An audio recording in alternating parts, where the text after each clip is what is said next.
The day after my miscarriage, my sister showed up with balloons and said, "Guess who's pregnant?" Then added, "Try not to be weird about it." I sat there numb as she passed ultrasound photos around the room. When I went to the bathroom to breathe, I heard her say, "She always makes everything about her." I drove home in silence. The next day, she posted a family-first photo with the caption, "Some people just can't handle happiness." I lost my daughter on a Saturday. She had a heartbeat at my appointment that Monday. Everything looked fine. My doctor smiled, said she was growing right on track. Jacob held my hand and joked about how she was going to have my stubbornness. But by Friday night, I was bleeding. I knew something was wrong. I held my belly and begged God not to take her from me. By Saturday morning, there was no heartbeat. They sent me home with a care packet and a bottle of pain pills. I wasn't supposed to drive, but I drove anyway. Jacob kept trying to talk, but I just needed quiet. My mom told my sister, Rachel, not to come over that weekend. Told her I needed rest. I thought that would be enough. But Rachel never could resist a spotlight. She showed up Sunday afternoon, waltzing into my mom's house like it was a baby shower. I was lying on the couch in sweatpants. I still had maternity leggings and a Target bag on the floor beside me. I'd bought them 3 days earlier. The front door opened, and I heard her voice before I saw her. "Guess who's pregnant?" she shouted, laughing. Surprise! Then came the balloons. Big shiny ones that said it's a boy even though she wasn't far enough along to know yet. She said she had a feeling. She was always having feelings. That's what she called it when she guessed things about people and liked to pretend she was right. My mom's face went pale. She stood up, glancing at me with that forced smile people do when they want to disappear. Rachel walked straight into the living room and looked right at me. And she said it. She actually said it. Try not to be weird about it. I was still wearing the wristband from the ER. She didn't stop there. She passed around ultrasound pictures like it was a party. Our aunt cried happy tears. Rachel giggled about cravings and joked about needing a bigger bra already. I couldn't move. I couldn't speak. The bleeding had slowed, but I could still feel the soreness inside. I could still feel the emptiness where my daughter had been. I got up slowly and went to the bathroom. I didn't slam the door. I didn't sob. I just sat on the edge of the tub and stared at the wall. And then I heard her voice through the door. She always makes everything about her. Like I'd ruined her day. That night, I drove home without a word. Jacob stayed back to help clean up. I told him I was tired, but I just didn't want to be around anyone. I needed space. I needed to breathe. But what really broke me wasn't the balloons. It wasn't the ultrasound photos. It wasn't even what she said in the hallway. It was the next day. She posted a photo on Instagram. A selfie with her and my mom and our aunt, all smiling in the kitchen. I wasn't in it. I had already left. Her hand rested over her tiny bump like it was a crown. The caption read, "Family first, red heart, some people just can't handle happiness. #grateful, #blessed, boy mom." That's when something in me turned off. Like a switch. I didn't cry. I started planning. Rachel wanted to play the social media game? Fine. But I knew things about her she didn't think I remembered. Things that could take apart her perfect little life. She wanted attention? I'd give her all of it, just not the kind she wanted. I didn't scream. I didn't confront her. I didn't post some dramatic comment. Instead, I went silent. And I got to work. I didn't say anything for weeks. Rachel thought that meant I had gotten over it. She kept texting me ultrasound updates and links to baby clothes. She'd send group messages to me, Mom, and Aunt Darlene with captions like, "Can't wait for little Noah to meet his cousins," like nothing had happened. Like my baby hadn't died. Jacob asked if I wanted to block her. I told him no. Because I needed her to keep talking. I needed her to keep trusting me. I waited. And in the meantime, I started pulling strings. I knew about the old affair. The one she swore she ended 3 years ago. The man was married. His name was Dylan, and he worked in marketing over in Sugar Land. I'd seen her with him at a gas station when she was going to yoga. Rachel told me once, drunk at a 4th of July barbecue, that he made her feel like someone saw her. She said her husband, Ryan, didn't look at her anymore. She laughed when she said it, like it was harmless. But I remembered. I found Dylan's wife on Facebook, Jessica. She looked tired, like someone who worked too much and smiled too little. I scrolled through her profile, looking for clues. I wasn't sure if they were still together, but then I saw a post from April.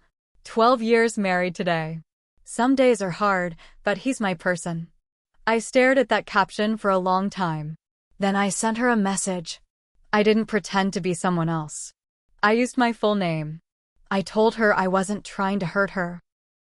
I just thought she deserved the truth. I told her her husband was still sleeping with my sister. I attached screenshots. I had a few. Rachel had once sent me texts by mistake, one of those oops wrong person moments she laughed off. I had the date. I had the receipts. Jessica didn't reply. Not at first. But 2 weeks later, Rachel's world cracked. She called me sobbing. Said someone had told Ryan about Dylan. Said Jessica had shown up at Ryan's office and told him everything. Said her marriage was falling apart. I told her I was sorry. I told her people make mistakes. She cried harder. And then, because Rachel always had to have the upper hand, even in pain, she said, "At least I still have the baby." I stared at the wall. I said, "Yeah, you do." And I smiled. But I wasn't done yet. The thing about Rachel is she never believed there were real consequences. She always thought things would just blow over. Growing up, she lied about everything: boys, grades, shoplifting. And someone always covered for her. Usually me. Now that her marriage was unraveling, she needed a new target to blame. And she picked me. She started dropping hints to family. Subtle digs in group chats. Snide comments at dinner. Things like, "Some people just can't be happy for others," or, "I guess grief makes people act strange." She even told Mom that maybe I had exaggerated my miscarriage. That maybe I'd lost the baby earlier and just didn't want anyone else getting attention. That's when I stopped playing nice. Because I had something else. Rachel had applied for a new job. A remote marketing position for a clean beauty company. She'd bragged about the pay and how she'd finally work for people who respected her. I knew their head of HR. A friend of mine from college. I waited until her second interview was done, after she posted about it with her usual manifestor energy caption. Then I sent an email. I didn't lie. I told them I was a concerned party. I told them Rachel was currently being investigated for violating a non-compete clause with her last employer. That she had previously shared confidential information with a third party, which I could prove.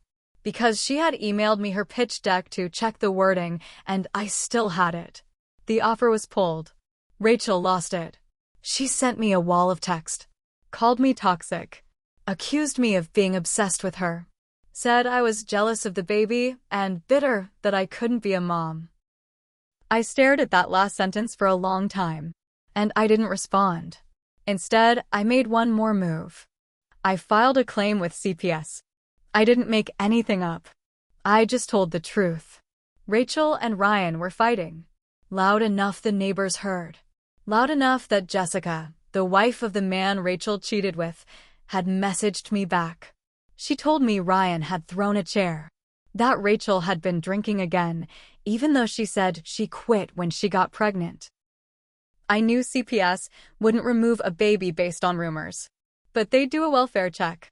And once there was a file, that file would stay. Rachel called me screaming when they showed up.